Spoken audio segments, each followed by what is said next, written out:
প্ৰথমে সকলোকে নমস্কাৰ লগতে স্বাগতম জনাইছো মোৰ চেনেলৰ অন্য এটা ভিডিঅ' মাজলৈ আজি এফালে নাদৰ বামি লগতে কুমুৰা দি ৰান্ধিলো আহকচোন তেনেহলে ভিডিঅ'টো আৰম্ভ কৰো প্ৰথমতে সৰিয়হৰ তেল অকমান গৰম কৰি ললো নাদৰ বামি আছিল সৰু সৰু সাইজৰ তিনটা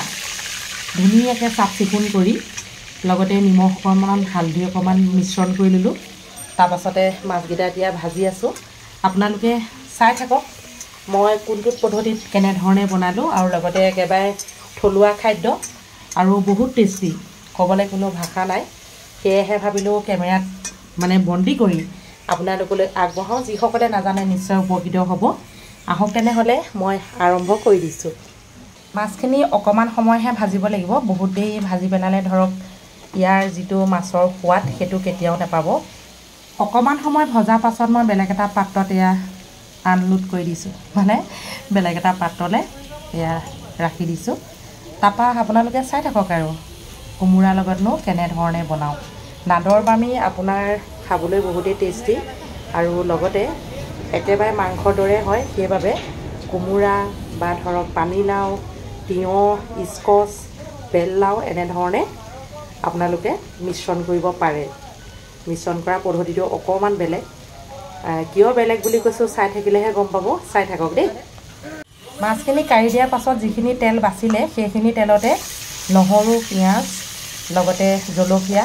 সকলোখিনি মিশ্ৰণ কৰি দিছো আৰু তেল মই বেলেগকে নাই দিয়া পিয়াজ অকমান কমিব যেন লাগিছে সেয়েহে আৰু এটা কাটিবলৈ দি দিওঁ বুলি ভাবিছো আৰু কেনেকৈ ফুটি আছে দেখিছেনে যথেষ্ট তেল থকা মাছ নহয় জানো সেইবাবে ফটৰ ফাটাৰ ফুটি আছে পিয়াজ আৰু অকমান দি দিলো এতিয়া এইখিনি অকমান সময় মানে গলিবলৈ দিছো কেঁচা কেঁচা গোন্ধটো নাইকিয়া হ'বলৈ দিছো কিছুমানে তেলতে নহৰু পিয়াজ আদা এনে ধৰণে খুব ৰঙা কৰি দিয়ে একচুয়ালি ৰঙা কৰি দিলে ইমান ধুনীয়া গোন্ধটো নাথাকে অকমান কেঁচা কেঁচা হৈ থাকিলে ভাল কিয়নো এতিয়া যে মই কুমুৰাখিনি যোগ কৰিলো এতিয়া কুমুৰাখিনি নাই কমেও 5 মিনিট ভাজিম সেইবাবে একেবাৰে যদি ৰঙা ৰঙা হৈ যায় তেতিয়া হলে আকৌ কুমুৰা ভাজিম আৰু ৰঙা ৰঙা হৈ যাব লগতে কলা পৰি যাবলো আছে ধোৱা ধোৱা গোন্ধাবলো আছে সেইবাবে অলপ কেঁচা কেঁচা হৈ থাকিবলৈ দিব লাগে মানে তেলতে একেবাৰে ৰঙা কৰি পেলাব নালাগে এতিয়া আটাইখিনি যোগ কৰি দিম যেনে নিমখ হালধি অকণমান ৰেড চিলি মানে জোখমতে দিছো আৰু নিমখ হালধি অকণমান ৰেড চিলি আৰু অকণমান আছে আপোনাৰ এইফালে নিমখ মানে সোৱাদ অনুসৰি দিছো দেই এয়া সকলোখিনি ধুনীয়াকৈ দি 5 মিনিটমান ভাজিব লাগিব কিছুমান মছলা মই ৰেডি কৰি থৈ দিওঁ যেনে ধৰক লং ইলাচি ডালচেনি সেয়াও অকণমান আছিলে বৈয়াম এটাতে বোলো যোগ কৰি দিওঁ খাই ভাল লাগিব নহয়নে বাৰু প্ৰকৃততে যিগৰাকী মানুহে নিজৰ ফেমিলিটোক সুন্দৰকৈ ৰান্ধি খুৱাই ভাল পায় তেওঁ সদায় নতুন নতুন এটা পদ্ধতি মনৰ ভিতৰতে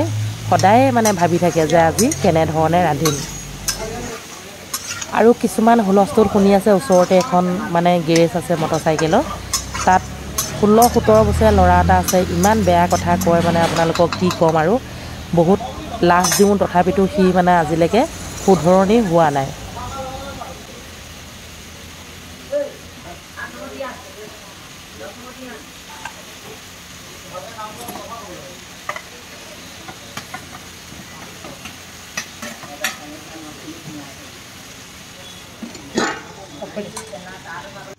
অকমান সময় ঢাকি দিয়াৰ লগে লগে কুমুৰাখিনি খুব সুন্দৰকৈ সিজি উঠিলে এতিয়া সব ইয়াত থকা পিয়াজ জলকীয়া নহৰু সকলোখিনি গলি গল লগতে কুমুৰাৰ লগত মিশ্ৰণ হৈ গল এতিয়া লাহেকৈ মই এয়া যিখিনি মাছ মানে ভাজি ৰাখিছিলো যোগ কৰি দিলো এয়া আধা ভজা কৰি ৰাখিছিলো সেইবাবে অকমান তেল ওলাইছে আৰু লগতে আৰু অকমান ইলুটি খিলুটি কৰি দিছো এনেকৈ খাবলৈ বহুতেই টেষ্টি হয় কিছুমানে মোক কয় মানে বিশেষকৈ মানে ইনষ্টাতেহে কয় বাৰু দেই কেঁচা কেঁচা মাছ খায় বুলি একচুৱেলি এইটো কেঁচা কেঁচা মাছ খোৱা বুলি নকয় যিসকলে ভালকৈ বুজি পাইছে বা তেওঁলোকে খাই পাইছে তেওঁলোকে সম্পূৰ্ণ জানে এনেকৈ খাবলৈ কিমান ভাল লাগে কিন্তু কিছুমান ধৰক ল'ৰা ছোৱালীয়ে হওক বা কিছুমান মানুহে কিছুমান বস্তু ৰান্ধিব নাজানে সেইবাবে অকমান বেয়াকৈ কয় তেওঁলোকৰ কথা বাদ দিছো বাৰু আপোনালোকে যিসকলে মোক সঁহাৰি জনাইছে ধৰক সুন্দৰ সুন্দৰ কমেণ্ট দিছে তেওঁলোকক মোৰ তৰফৰ পৰা বহুত বহুত ধন্যবাদ। এতিয়া জোখমতে অকণমান পানী দিলোঁ, যিহেতু ভাতৰ লগত খাম অলপ জোল লাগিবই। সুন্দৰকৈ উতলি আছে। আজি মান ধনিয়াও নাই, সেইবাবে মই কেঁচা কেঁচা পিঁয়াজ অকণমান দি দিছোঁ। উতলি থাকোঁতে পিঁয়াজখিনি সুন্দৰকৈ গলি যাব, তাৰপাছতে ভাতৰ লগত খাব পৰা হৈ যাব বামি মাছ আৰু লগতে কোমোৰা মিশ্ৰণ কৰা আঞ্জাখন। কেনে লাগিলে জনাব। আজিলৈ আহিছোঁ।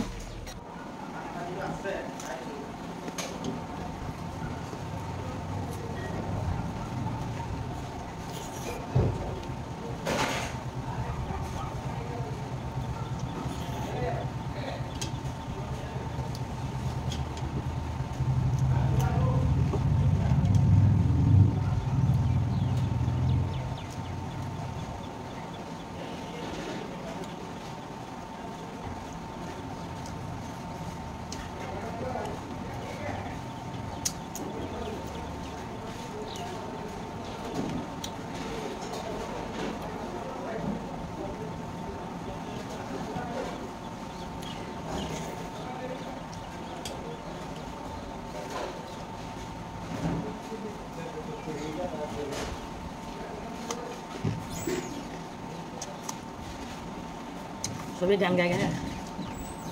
হয়